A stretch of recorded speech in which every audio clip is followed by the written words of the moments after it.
आओ माता वैष्णो देवी दे चरणे च मत्था टेकना। जय माता दी। जम्मू कश्मीर के लेफ्टिनेंट गवर्नर मनोज सिन्हा जी, मुख्यमंत्री उमर अब्दुल्ला जी, केंद्रीय मंत्रिमंडल के मेरे सहयोगी Ashwini Vaishnaw ji, Jitendra Singh, V Somanna ji, deputy CM Surinder Kumar ji, Jammu Kashmir विधानसभा में नेता विपक्ष सुनील जी, संसद में मेरे साथी जुगल किशोर जी, अन्य जनप्रतिनिधिगण और मेरे प्यारे भाई और बहनों,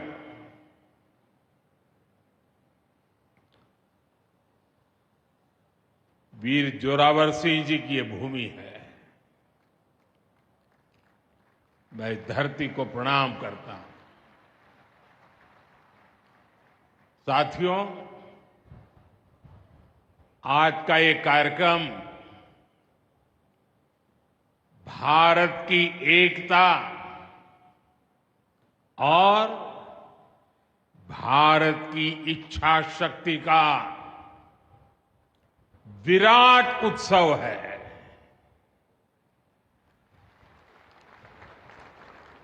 माता वैष्णो देवी के आशीर्वाद से आज वादी कश्मीर भारत के रेल नेटवर्क से जुड़ गई है। मां भारती का वर्णन करते हुए हम श्रद्धा भाव से कहते आए हैं, कश्मीर से कन्याकुमारी। ये अब रेलवे नेटवर्क के लिए भी हकीकत बन गया है। उधमपुर, श्रीनगर, बारामूला, ये रेल लाइन प्रोजेक्ट ये सिर्फ नाम नहीं है, ये जम्मू कश्मीर के नए सामर्थ्य की पहचान है। भारत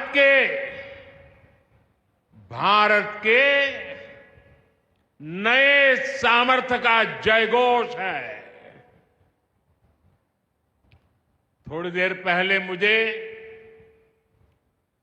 चिनाब ब्रिज और अंजी ब्रिज का लोकार्पण करने का अवसर मिला है। आज ही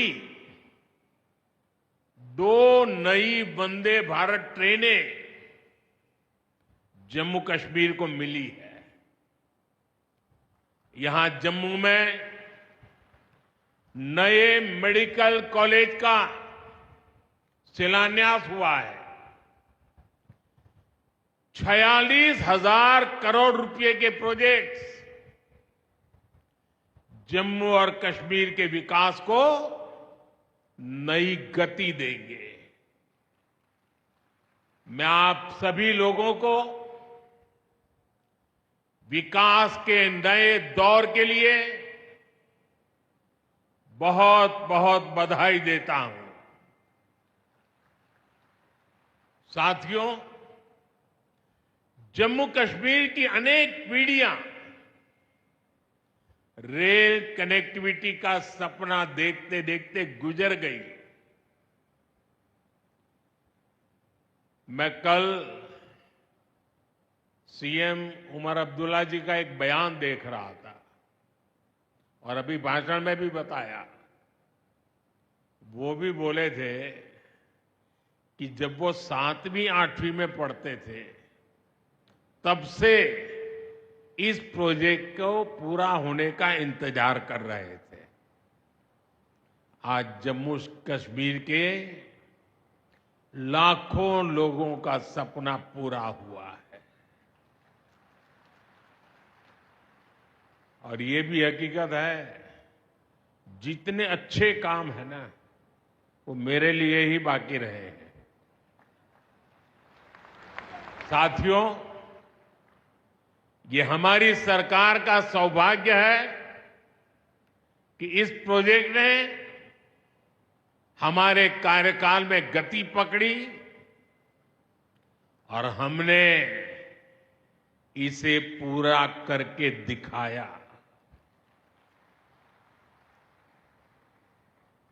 बीच में कोविड के कालखंड के कारण भी अनेक मुसीबतें आई, लेकिन हम डटे रहे। साथियों, रास्ते में आने जाने की मुश्किलें, मौसम की परेशानी, लगातार पहाड़ों से गिरते पत्थर, ये प्रोजेक्ट पूरा करना मुश्किल था, चुनौतीपूर्ण था।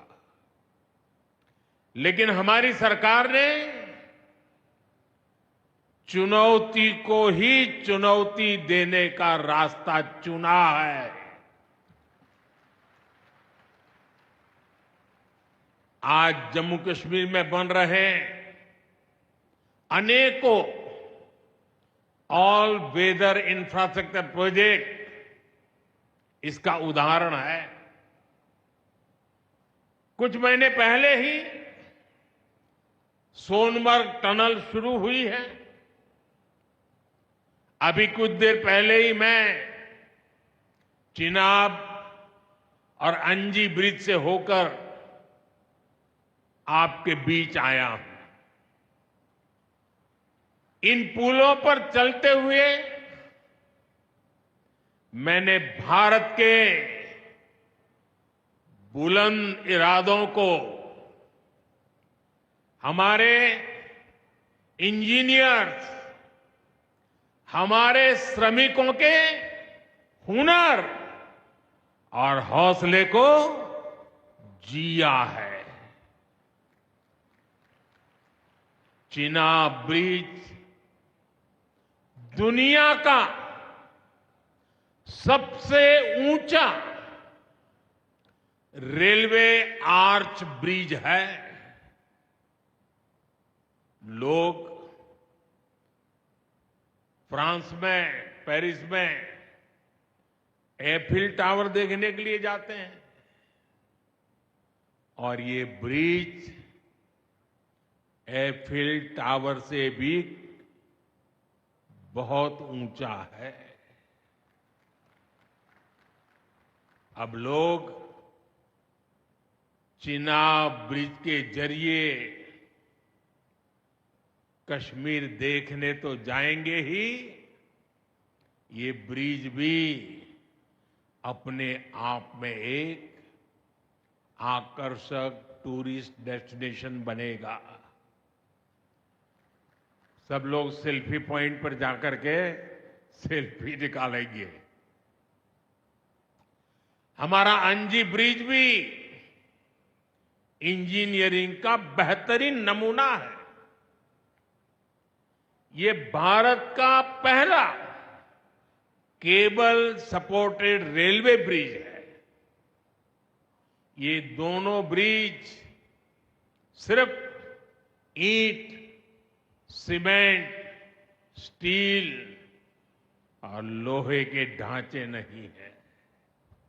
ये पीर पंजाल की दुर्गम पहाड़ियों पर खड़ी भारत की शक्ति का जीवंत प्रतीक है। ये भारत के उज्जवल भविष्य की सिंह गर्जना है। ये दिखाता है विकसित भारत का सपना जितना बड़ा है, उतना ही बुलंद हमारा हौसला है, हमारा सामर्थ्य है। और सबसे बड़ी बात, नेक इरादा है, अपार पुरुषार्थ है। साथियों, चिनाब ब्रिज हो या फिर अंजी ब्रिज, ये जम्मू की और कश्मीर की दोनों क्षेत्रों की समृद्धि का जरिया बनेंगे। इससे टूरिज्म तो बढ़ेगा ही, इकोनॉमी के दूसरे सेक्टर्स को भी लाभ होगा। जम्मू और कश्मीर की रेल कनेक्टिविटी दोनों क्षेत्रों के कारोबारियों के लिए नए अवसर बनाएगी। इससे यहां की इंडस्ट्री को गति मिलेगी। अब कश्मीर के सेब कम लागत में देश के बड़े बाजारों तक पहुंच पाएंगे और समय पर पहुंच पाएंगे। सूखे मेवे हो या पश्मीना शॉल, यहां का हस्तशिल्प अब आसानी से देश के किसी भी हिस्से तक पहुंच पाएगा।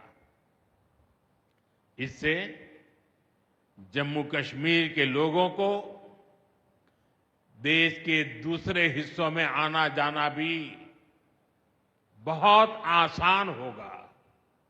साथियों, मैं यहां संगलदान के एक स्टूडेंट का अखबार में कमेंट पढ़ रहा था। उस स्टूडेंट ने कहा कि उसके गांव के उन्हीं लोगों ने अब तक ट्रेन नहीं देखी थी जो गांव से बाहर गए। गांव के ज्यादातर लोगों ने ट्रेन का सिर्फ वीडियो ही देखा था। उन्हें अब तक यकीन ही नहीं हो रहा कि असली ट्रेन उनकी आंखों के सामने गुजरेगी। मैंने ये भी पढ़ा कि बहुत से लोग ट्रेनों के आने जाने का टाइम याद कर रहे हैं। एक और बिटिया ने बड़ी अच्छी बात कही।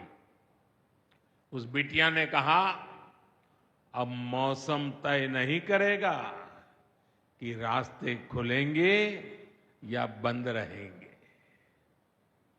अब ये नई ट्रेन सेवा हर मौसम में लोगों की मदद करती रहेगी।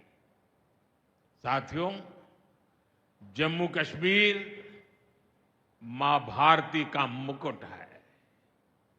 ये मुकुट एक से बढ़कर एक खूबसूरत रत्नों से जड़ा हुआ है।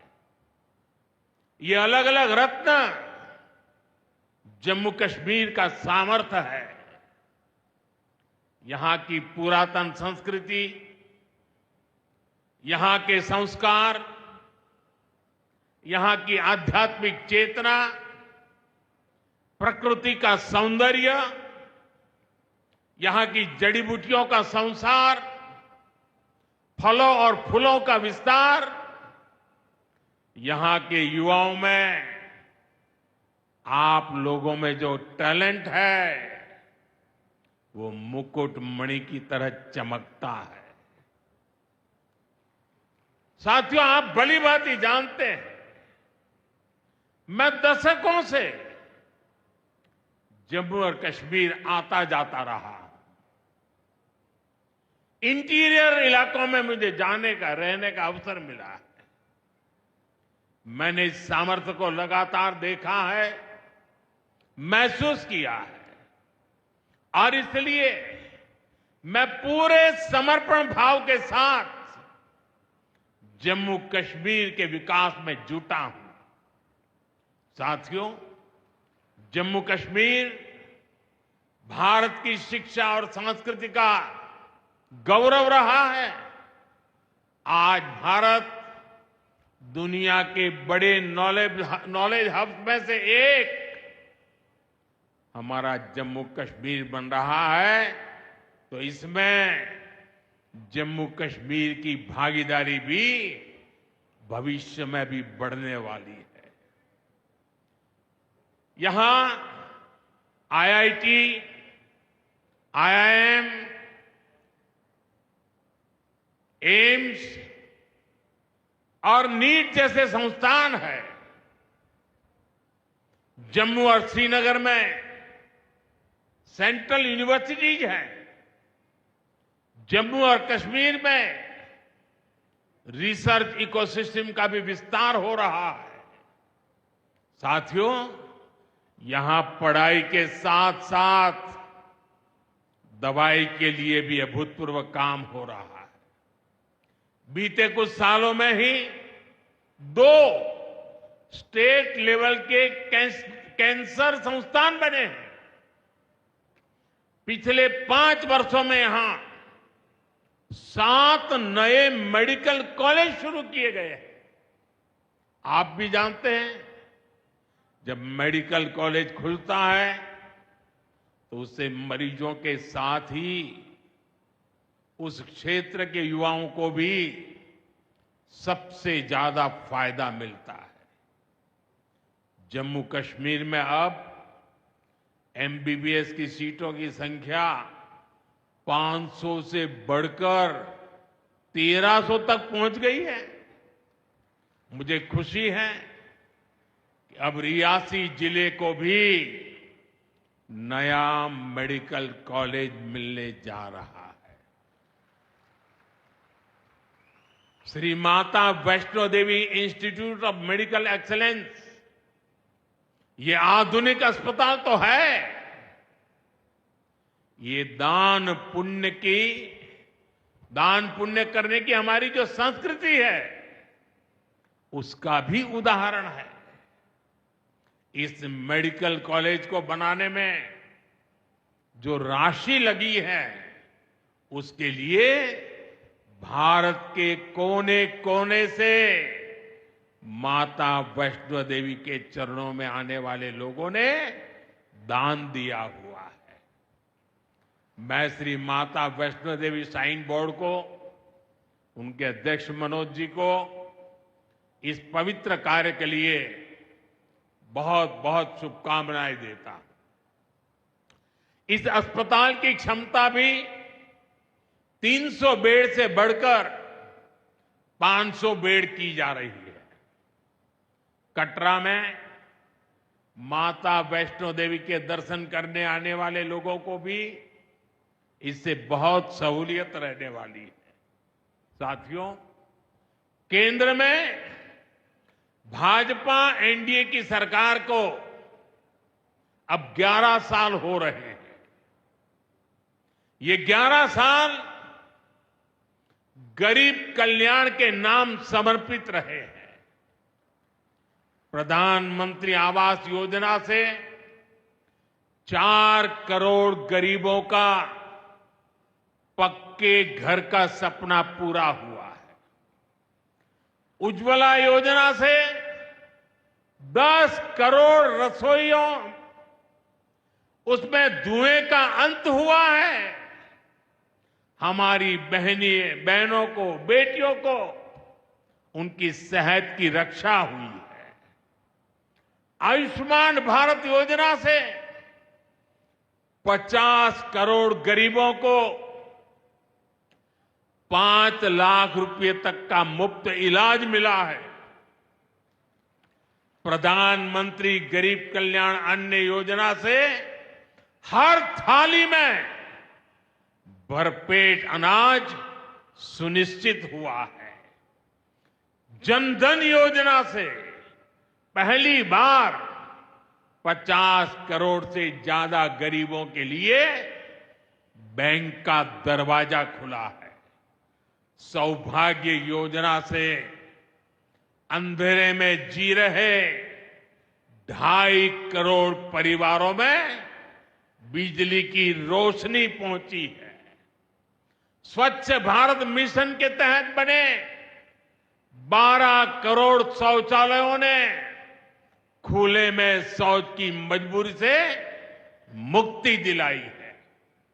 जल जीवन मिशन से 12 करोड़ नए घरों में नल से जल पहुंचने लगा है। महिलाओं का जीवन आसान हुआ है। पीएम किसान सम्मान निधि से 10 करोड़ छोटे किसानों को सीधी आर्थिक सहायता मिली है। साथियों, सरकार के ऐसे अनेक प्रयासों से पिछले 11 साल में 25 करोड़ से ज्यादा गरीबों ने गरीबी को, हमारे ही गरीब भाई बहनों ने गरीबी के खिलाफ जंग लड़ा और 25 करोड़ गरीब गरीबी को परास्त कर करके, विजयी होकर के गरीबी से बाहर निकले हैं। अब वो नए मध्यम वर्ग का हिस्सा बने हैं। जो लोग अपने आप को समाज व्यवस्था के एक्सपर्ट मानते हैं, बड़े खेरखा मानते हैं, जो लोग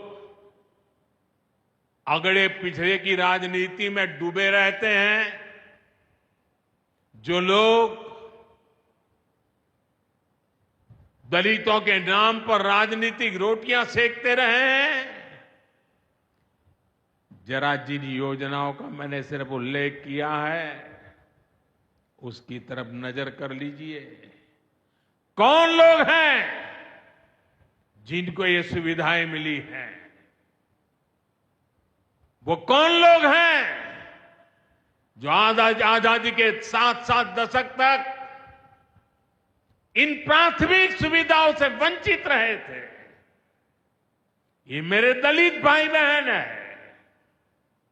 ये मेरे आदिवासी भाई बहन है, ये मेरे पिछड़े भाई बहन है, ये पहाड़ों पर गुजारा करने वाले, ये जंगलों में बसने वाले, झुग्गी झोपड़ी में जिंदगी पूरी करने वाले, ये वो परिवार है जिनके लिए मोदी ने अपने 11 साल खपा दिए हैं।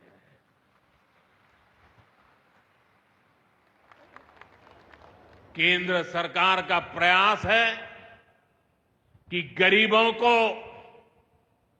नए मध्यम वर्ग को ज्यादा से ज्यादा ताकत दे। 1 रैंक 1 पेंशन हो,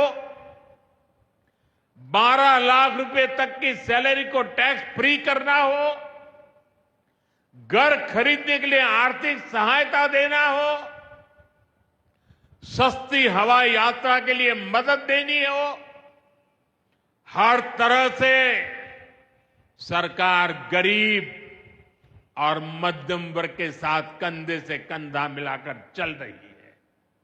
साथियों, गरीबों को गरीबी से मुक्ति पाने के लिए उनका मदद करना, लेकिन ईमानदारी से जीने वाले, देश के लिए समय समय पर टैक्स देने वाले मध्यम वर्ग की ताकत बढ़ाना, इसके लिए भी आजादी में पहली बार इतना काम हुआ है जो हमने करके दिखाया है। साथियों, हम अपने यहां नौजवानों के लिए लगातार रोजगार के नए अवसर बढ़ा रहे हैं और इसका एक अहम जरिया है टूरिज्म। टूरिज्म से रोजगार मिलता है, टूरिज्म लोगों को जोड़ता है, लेकिन दुर्भाग्य से हमारे पड़ोस का देश मानवता का विरोधी, मेलजोल का विरोधी, टूरिज्म का विरोधी, इतना ही नहीं, वो ऐसा देश है जो गरीब की रोजी रोटी का भी विरोधी है। 22 अप्रैल को पहलगाम में जो कुछ हुआ वो इसी का उदाहरण है। पाकिस्तान ने पहलगाम में इंसानियत और कश्मीरियत दोनों पर वार किया। उसका इरादा भारत में दंगे कराने का था। उसका इरादा कश्मीर के मेहनतकश लोगों की कमाई को रोकना था। इसलिए पाकिस्तान ने टूरिस्ट पर हमला किया। वो टूरिज्म जो बीते 4-5 साल में लगातार बढ़ रहा था, हर साल यहां रिकॉर्ड संख्या में टूरिस्ट आ रहे थे। जिस टूरिज्म से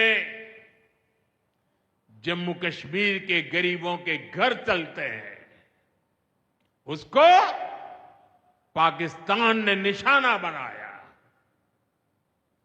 कोई घोड़े चलाने वाला, कोई पोर्टर, कोई गाइड, कोई गेस्ट हाउस वाला, कोई दुकान ढाबा चलाने वाला, पाकिस्तान की साजिश इन सबको तबाह करने की थी।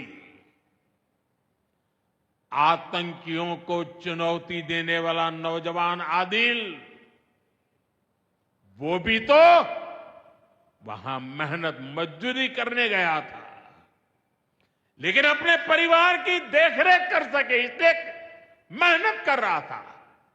आतंकियों ने उस आदिल को भी मार दिया। साथियों, पाकिस्तान की साजिश के खिलाफ जिस प्रकार जम्मू कश्मीर के लोग उठ खड़े हुए हैं, जम्मू कश्मीर के अवाम ने इस बार जो ताकत दिखाई है,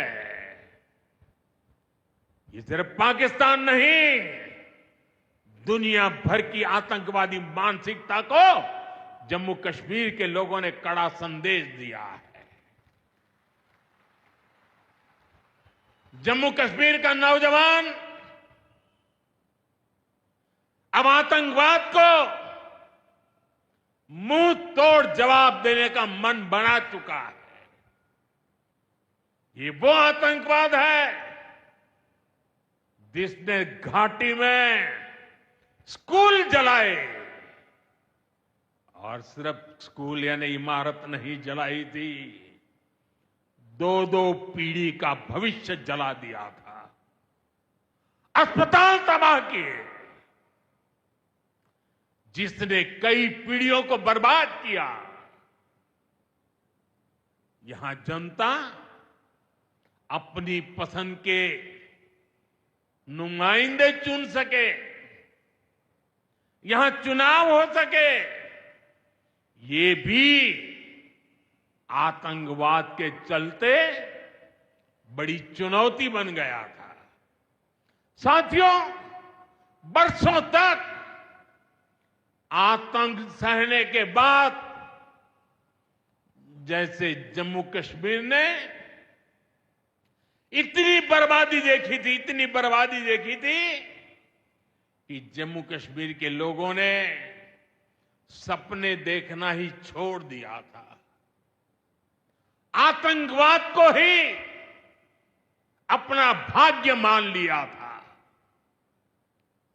जम्मू कश्मीर को इस स्थिति से निकालना जरूरी था, और हमने ये करके दिखाया है। आज जम्मू कश्मीर का नौजवान नए सपने भी देख रहा है और उन्हें पूरे भी कर रहा है। अब कश्मीर का नौजवान बाजारों को, शॉपिंग मॉल्स को, सिनेमा हॉल को गुलजार देख करके खुश है।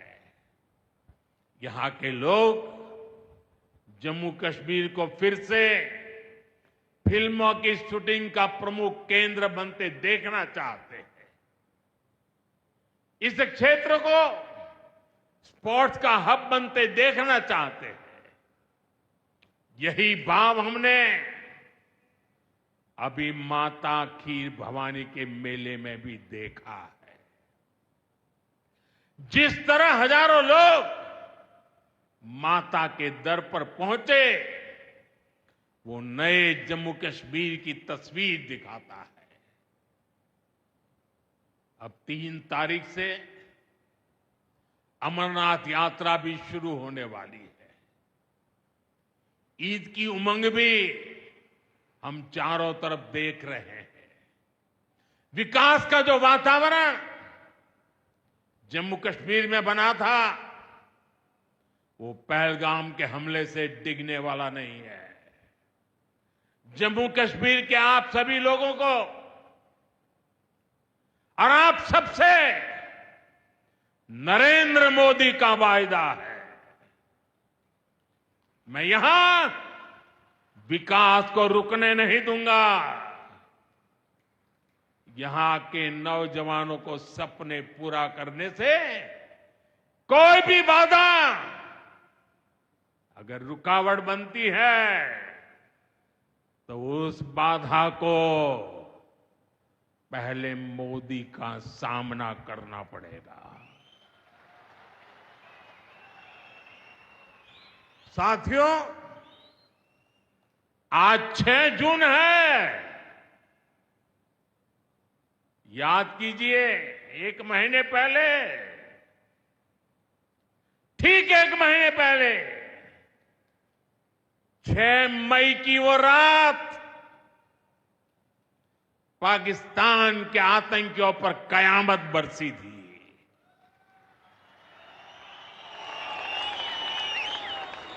अब पाकिस्तान कभी भी ऑपरेशन सिंदूर का नाम सुनेगा तो उसे अपनी शर्मनाक शिकस्त याद आएगी।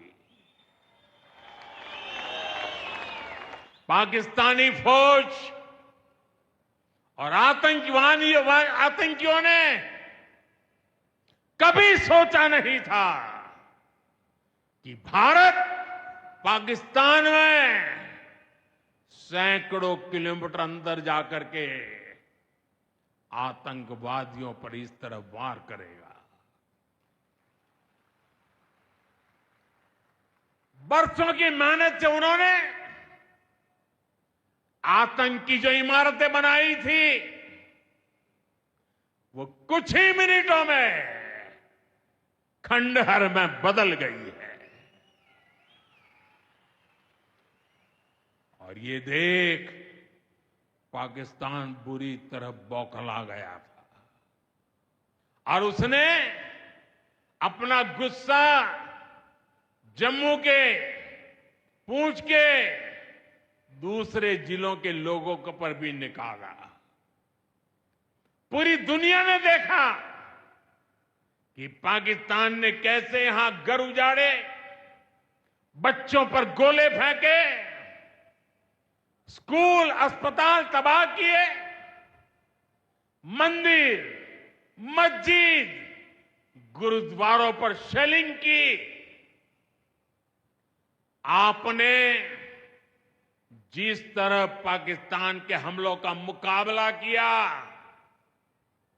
वो हर देशवासी ने देखा है। इसलिए अपने परिवारजनों ने उनके साथ हर देशवासी पूरी शक्ति से खड़ा है। साथियों, जिन लोगों की क्रॉस बॉर्डर फायरिंग में मृत्यु हुई है, उनके परिवार के सदस्य को कुछ दिन पहले ही नियुक्ति पत्र सौंपे गए हैं।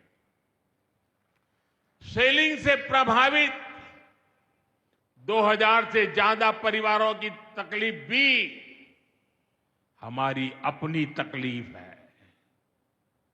इन परिवारों को शेलिंग के बाद अपने घर की मरम्मत के लिए आर्थिक मदद दी गई थी।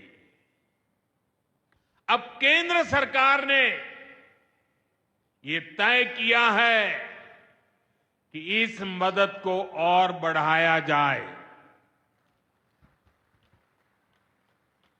आज के इस कार्यक्रम में मैं इसकी भी जानकारी आपको देना चाहता हूं।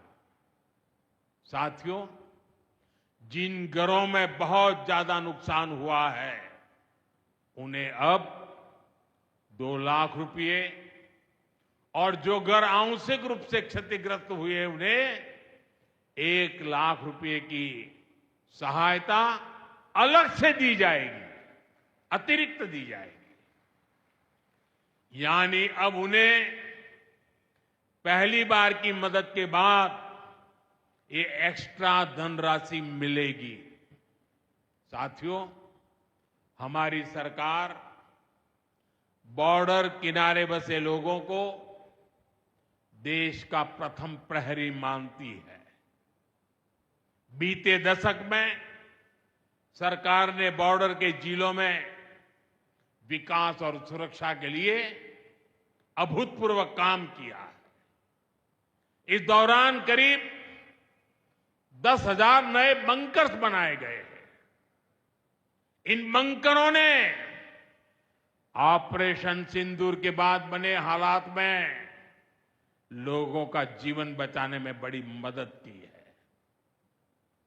मुझे बताते हुए खुशी है कि जम्मू और कश्मीर डिवीजन के लिए 2 बॉर्डर बटालियन बनाई गई है। 2 वुमेन बटालियन बनाने का भी काम पूरा कर लिया गया है। साथियों, हमारा जो इंटरनेशनल बॉर्डर है उसके पास जो बहुत दुर्गम इलाके हैं वहां भी सैकड़ों करोड़ रुपया खर्च करके नया इंफ्रा बनाया जा रहा है। कठुआ से जम्मू हाईवे को 6 लेन का एक्सप्रेसवे बनाया जा रहा है। अखनूर से पुंछ हाईवे का भी चौड़ीकरण किया जा रहा है। वाइब्रेंट विलेज प्रोग्राम के तहत भी बॉर्डर के गांवों में विकास के काम को और गति दी जा रही है। जम्मू कश्मीर के 400 ऐसे गांव जहां ऑल वेदर कनेक्टिविटी नहीं थी, उन्हें 1800 किलोमीटर की नई सड़कें बिछाकर जोड़ा जा रहा है। इस पर भी सरकार 4,200 करोड़ रुपए से ज्यादा खर्च करने जा रही है। साथियों, आज मैं जम्मू कश्मीर के आप लोगों से, खासकर यहां के नौजवानों से एक विशेष आग्रह भी करने आया हूं। और जम्मू कश्मीर की धरती से मैं देश को भी आग्रह करना चाहता हूं। आपने देखा है कि कैसे ऑपरेशन सिंदूर ने आत्मनिर्भर भारत की ताकत दिखाई है। आज दुनिया भारत के डिफेंस इकोसिस्टम की चर्चा कर रही है और इसके पीछे एक ही कारण है, हमारी सेनाओं का मेक इन इंडिया पर भरोसा। सेनाओं ने जो कर दिखाया, अब वही हर भारतवासी को दोहराना है।